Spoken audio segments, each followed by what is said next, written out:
তো আলীর হাইটটা ছিল ছোট, আমর বিন মারহাবের হাইট ছিল ইয়া লম্বা। তো আলী যখন আমর বিন মারহাবের সামনে এসেছে, এই বরাবর, জাস্ট লাইক দিস হাইট, আর আলীর চাইতে আমর বিন মারহাব ইয়া বড় হাইট। তো আমর বিন মারহাব আলীর দিকে তাকাই বলতেছে, আমি আগে আরবিতে বলতেছি, এরপরে বাংলাতে এর তর্জমা কেমন হবে তাও বোঝাই দেব। বলছে, মান মান তাই হল বলো, এই বাবু তুমি কে গো? মজা করা, টিটকারি করা। মাঝে মাঝে দেখবেন খেলার মাঠে খেলা চলতেছে, বড় বড় প্লেয়াররা উইকেট পড়ে গেছে, এলাকার ছোট ভাই বলছে, আরে আমি হলে ফাটাই দিতাম, আমাকে চান্স দেন। তো দেখবা আমরা হলে কি বলবো, এই কে রে, এর বাড়ি কোথায়, বাবু তোমার বাড়ি কোথায়? এটা টিটকারি। মানে কি, আরে তোর চেয়ে বড় খেলোয়াড়রা পারলো না, আর তুই কौन है, कहां से आया है? তো আমর বিন মারহাব বলছে, মান্নান তাই হল গোলাম, এ বাবু তুমি কে গো? তো আলীর গায়ে আগুন লাগছে, কারেন্টের শক, তাও ধৈর্য ধরে আছে। বলছে, আনাল্লাযী সাম্মাতনি উম্মি হায়দারা, আমি হলাম সেই যুবক যাকে তার মা নাম দিয়েছে হায়দারা।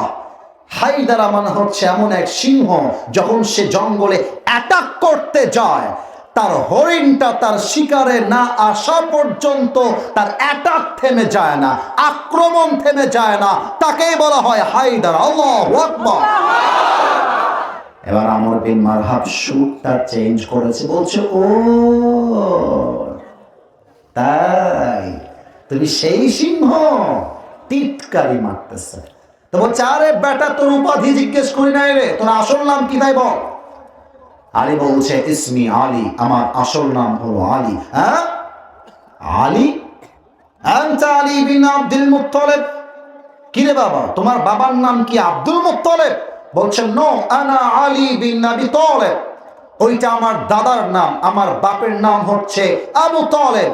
বলছে, আয় হায় হায়, আরে তোর বাপ তো আমার ভাই লাগে, তুই তো বেটা আমার ভাতিজা হোস। কথা বলছেন নাই আপনারা? আলী তুই আমার ভাতিজা, তোর বাপ আমার ভাই লাগে। এই আলী যাও, আরে যাও যাও।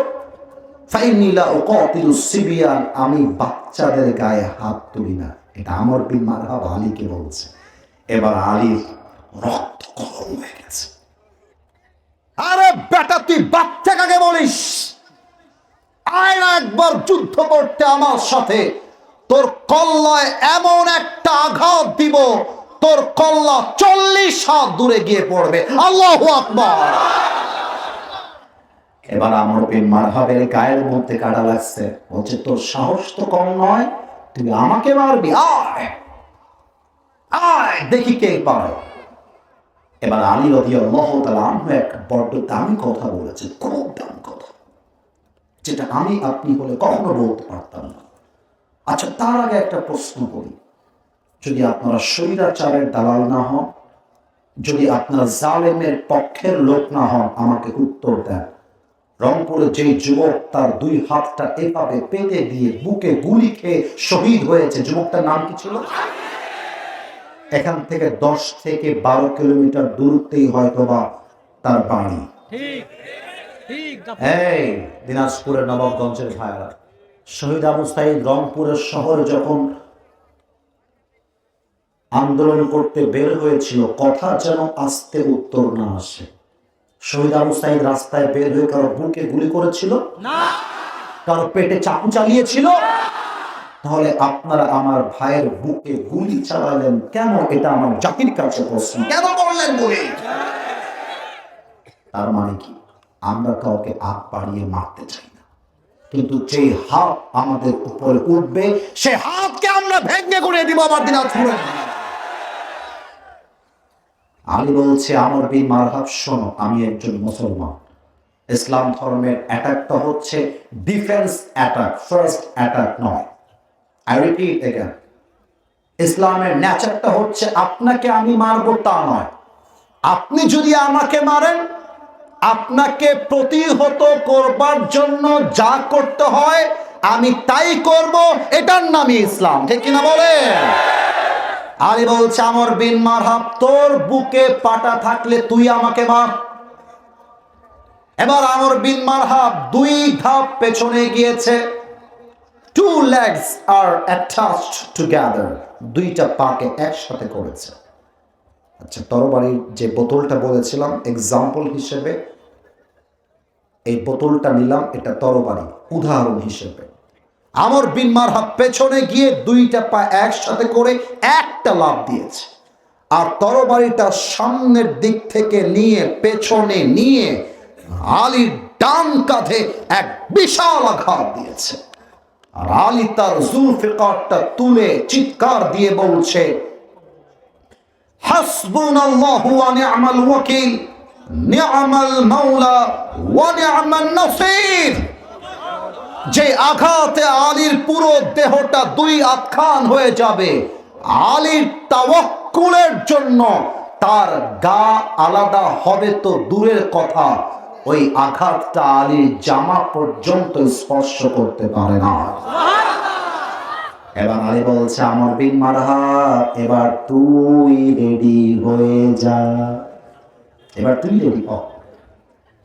আমর বিন মারহাব থরথর করে কাঁপতেছে, আরে এত বিশাল আঘাত দিলাম, একটা চুল কিছু করতে পারলাম না। এবার আলী পেছনে গিয়েছে, 2 স্টেপ ব্যাক, পেছনে। 2 legs are attached together, 2টা পা একসাথে করেছে, একটা লাফ দিয়েছে জমিন থেকে উঁচুতে। নারে তাকবীর, আল্লাহু আকবার বলে আমর বিন মারহাবের ডান কাঁধে জুলফিকার দিয়ে একটা আঘাত দিয়েছে।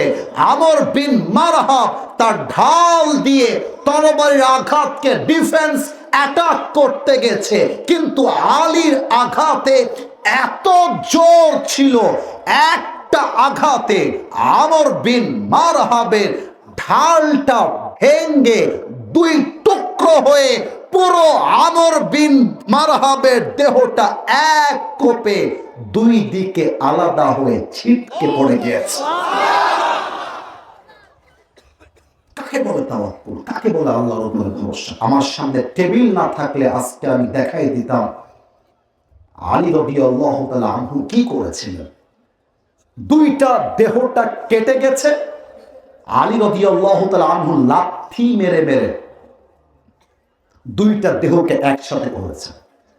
এবার পায়ের জুতাটা আমর বিন মারহাবের বুকের উপরে তুলে দিয়েছে, আর বলতেছে, কাইফা তুকাতিলুনি আনতা তা'বুদু হাজারান ওয়া আনা আবদু রাব্বি মুহাম্মদ। এই বেটা, তুই আমারে মারবি কেমন করে? তুই বেটা পাথর পূজারি, তুই বেটা মূর্তি পূজারি, আর আমার মাথা একমাত্র আল্লাহর সামনে সেজদায় নত হয়।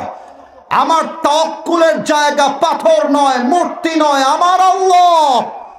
তোর মতো পাথর পূজারি আমার মতো তাওয়াক্কুলকারী বান্দাকে মারবি তো দূরের কথা, তুই চাইলে আমার একটা বাঁকা পশম সোজা করতে পারবি না। ঠিক কিনা বলে?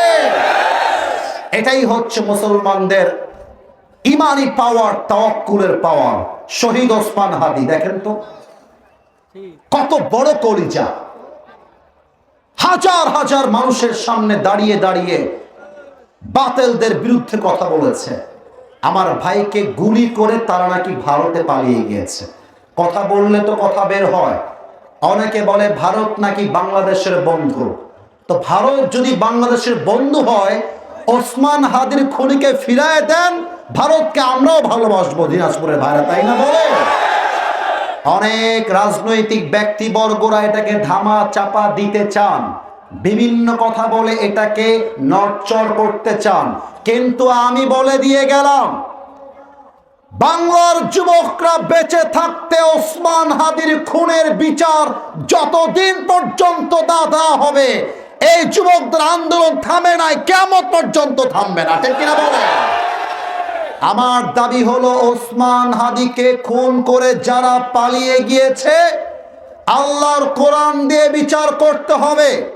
ওদেরকে ভারত থেকে ধরে এনে জাতীয় মসজিদ বাইতুল মুকাররমের সামনে ওরা যেমন আমার ভাইয়ের মাথায় গুলি করেছে, ওদের মাথায় গুলি করে হত্যার রায় পাশ করতে হবে। হাত তুলে বলো সবাই ঠিক কিনা?